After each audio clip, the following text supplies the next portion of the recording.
Hello Cancer, here is a general look at your solar chart for September 2016. An interesting month, September 2016. I think we'll look back and say, now that's when it all began. Excuse me. Whatever it is. So there's going to be a solar eclipse that's happening on September the 1st in Virgo, and there's going to be a lunar eclipse on September the 16th in Pisces, both of which are at a good angle to your sun sign, so that's a good start. The solar eclipse is in your house of communications and education, so it could be a time of fresh starts related to those things, also to travel and time to get into a new subject, do some training, make that connection with someone or something that you've been putting off, related to maybe your thoughts and your feelings on things, and putting them out there, writing, speaking, or other sort of creatively expressive sorts of ways. It can be like that, but also you can be going back over things as well, over the past, and sort of reviewing what you thought then and what you think now. Now during the solar eclipse, the sun and the moon are going to be opposing Neptune and at right angles to Mars and Saturn in our skies, and these energies create what is called a T-square or a working triangle, and it's got a lot of heat to it. It is quite tense, and the energy needs somewhere to go, especially with Mars there on one of the points, because Mars is a bit of a detonator. Mars is a triggering energy. So it's good that you have Neptune and the position of the eclipse as well in a good place. And also at the time of the eclipse we have Mercury and Jupiter, which is also in a good angle for you Cancerians.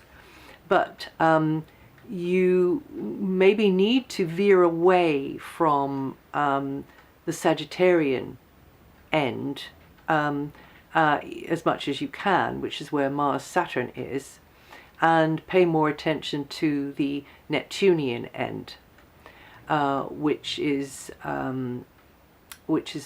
where your Pisces is, and that is on the level of getting maybe, again, it's to do with communications and education. You can take a more disciplined approach to matters of education, maybe beating the drum on something, or putting your own feelings or your thoughts out there in a bigger sort of a way. Excuse me. Sourcing knowledge from across a wider field, that's to say culturally, or with language, or with philosophy and ideologies, but also again putting it out there in a broader kind of a way could be one of the options anyway. But it's definitely time to reach into a broader territory, so maybe that's through travel, maybe that's through connecting with different cultures, that can be mentally through education as well, academia, but just reaching beyond the current boundaries really of your mental landscape. And also, it is a time for taking the wisdom that you have accrued over the years, and even if you aren't in the mood, sharing that with others. So this is a time, on the one hand, to have the humility to sit at the feet of somebody you consider to be a teacher, but also having the humility to lay things out in a simple way, which to you might be very simplistic, but just for the sake of others, because it helps them. There might also be some sacrifice connected in with this one, to do with somebody at a distance to you. Again, this is an area here for you to seek resolution. And this is also quite a mystical area and a spiritual area, and an area of understanding the realms beyond mind. So it's to do more meditation, that kind of thing. So that is taking you away from where the sharp end is, which is where Mars and Saturn are, and or will be at the time of the eclipse. Mars will be in a sector which emphasizes the work and the health side of things, and being proactive there with those, considering how to manage, operate or fix anything related to health or fitness.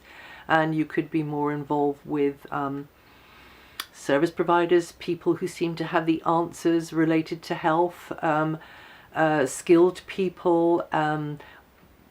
So daily duties and methodologies are highlighted, and you might have to get your head around the mechanical details of the how and the when and the where of things. But you can get a lot done if you keep up with, you keep kind of going in a almost like a soldier marching forwards with those daily duties, whether they're related to health or the job, and might be somebody else's health as well. And you can achieve success in the end. But this eclipse energy will be taking that on through this 6 months, you see, even long after Mars has moved out of there. In fact, Mars will move out of there on the 27th into your opposite sign.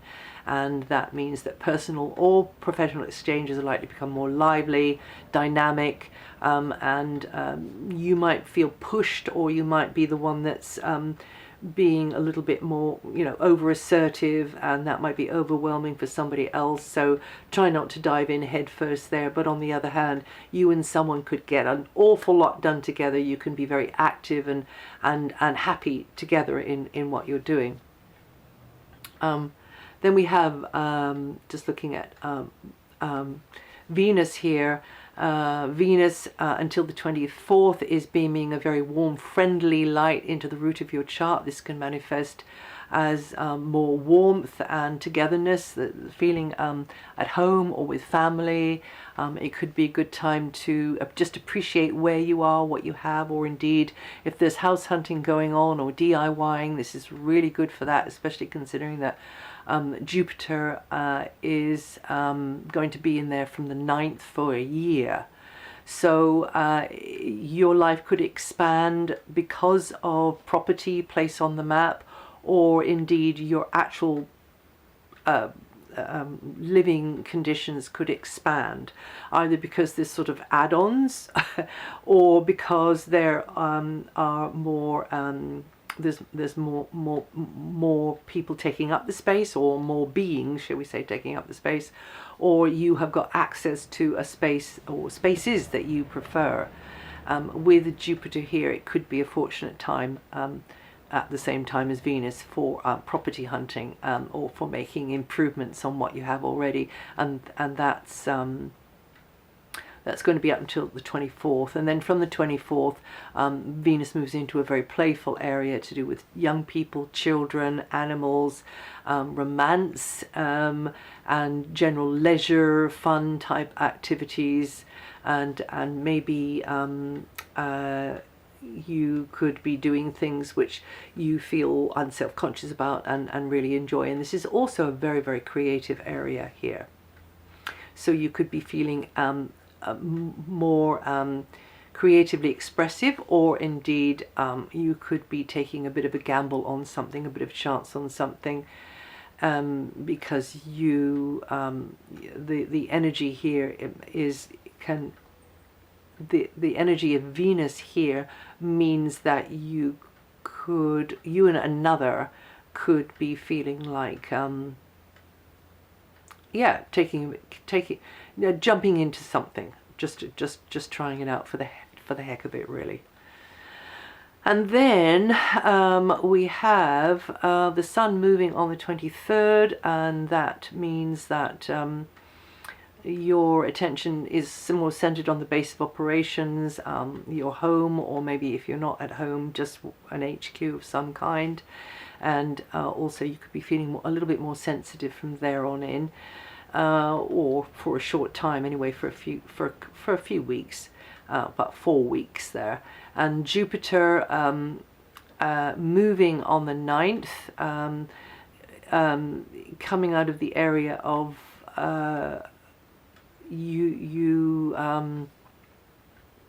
learning new stuff over this previous year, and getting to know new people, making new connections. You Cancerians born from the 17th of July with 27 degrees rising, going to feel that energy the most, and then Jupiter moves on the 9th and then will be at the root of your chart for the coming 12 months. And this can help bring in more stability connected to where you live, or with the family, or with the neighborhood, and it will help you settle down emotionally, make you feel more help you to feel more harmony. And for some, there could be a newcomer in the family, or you're accommodating others more often at home, or getting together more in the home space, maybe either your own or somebody else's. Cancerians born in the first few days of the sign with up to 6 degrees rising will feel this energy the most this month. And then Uranus, you Cancerians born the 14th to the 17th of July, or 23 to 25 degrees, will feel that the most. And Pluto, in your opposite sign, those of you born 5th to the 9th, or with 14 to 17 degrees rising, will feel that the most. Now, I mentioned last month about Saturn, Neptune, and this is a difficult energy, and this energy is going to be picked up by this eclipse happening on the 1st, because there are hidden things here, or it's easier to get sort of whisked away into a sort of I don't know, castles in the air, pie in the sky, or indeed sucked into something which is not has not got a real validity behind it, or a truth behind it. There can be misrepresentations going on, or misleading information around, and this has been going on over June, July, and it will be August, September time. So just be aware of that. Your Neptune actually is the current position of Neptune to your sign is a good one, but there can be indecision and uncertainty, perhaps related to the work you're doing, the people that you're working with or for. It can feel a little bit like that, but it's like you're progressing along, but you haven't quite got to the answer yet. So you have to give it some more time there, but it doesn't mean to say you can't be starting to think about how to make the improvements. And that's it for now. And if you know your rising sign or your moon sign, listen to those. And also this material is written up on my website, DianaGarland.com. And I'll see you the next time.